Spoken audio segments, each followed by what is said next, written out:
Welcome back to One-on-One Sports. I'm now joined by the man who will not sleep until the NFL lockout is over, Alex Rosenbaum. Now, Alex, the UFL is kind of an up-and-coming league, if you will, and it's got a whole bunch of former NFL coaches on, Marty Schottenheimer, Dennis Green, Jim Fossil. Do you think that with the lockout in place as it is right now, does the UFL have a chance to compete with the NFL going forward? Well, if the NFL's not playing, sure, I guess a few people will watch the UFL. Commonality between all those coaches. They couldn't win the big game, and they'll never happen. All the talent will always be attracted to the NFL. I mean, come on. If you win, you stay in the NFL. Now, they might have a little bit of a glory run while the NFL's over, but look at all the other leagues that tried to compete. The best one was the ABA with the NBA. Now they're all part of the NBA, so I don't see any problem whatsoever. The UFL is to the NFL what Arena Football, the XFL, Canadian Football League. I didn't even consider those leagues. I mean, come on, it's a joke. The best players in the UFL are Dante Culpepper and Jeff Garcia. Now, no, the UFL cannot compete with the NFL. It'll be fun to, if the NFL lockout continues, it'll be something great for fans to watch because there are those former players in there, but there is no way. Well, what could be great about it is it could be almost a minor league system for NFL players, which is something I think the league really needs. Hey, Maurice Clarett. But maybe. All right, now, Alex, the 2012 Madden game is coming out, and they tried something different this year with a bracket of players, one from each team. I loved it. It was great. It was brilliant, and we're down to the Final Four. And who do you think should represent on the cover of Madden 2012? All right, well, who should represent?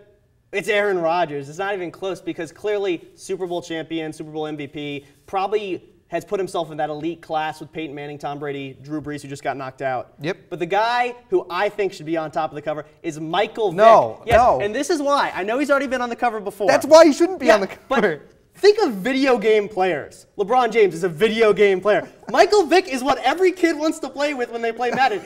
It's true. 99 speed, 99 throw power. He could do everything. He was leagues above. You know what happened the last time Michael Vick was on the cover of Madden? He broke his leg. But you know what? He's gotten through some other stuff. I think he'll get through it this time. I like it because I want to play with him. No, so Aaron Rodgers should be on the cover of Madden, the Super Bowl MVP. I think there should be a rule that if you were already on the cover of Madden, you can't be up for another cover of Madden. Two of them were up. Two of the last eight. Drew Brees and Michael Vick were both on. That's not right.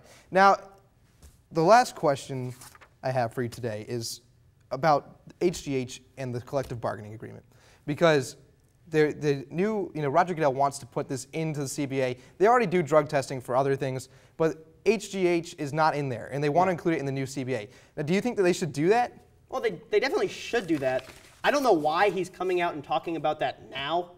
I mean, there's other bigger issues like how to split the $9 billion pie. So, of course, it should be in there. But that should not be the focus of anyone's concerns. There wasn't a test for it last CBA. Obviously, they probably should do it. Goodell in an interview said, a kid asked him in a Q&A why he thinks there's less cheating in the NFL than the MLB, and he said, I don't think it's that way.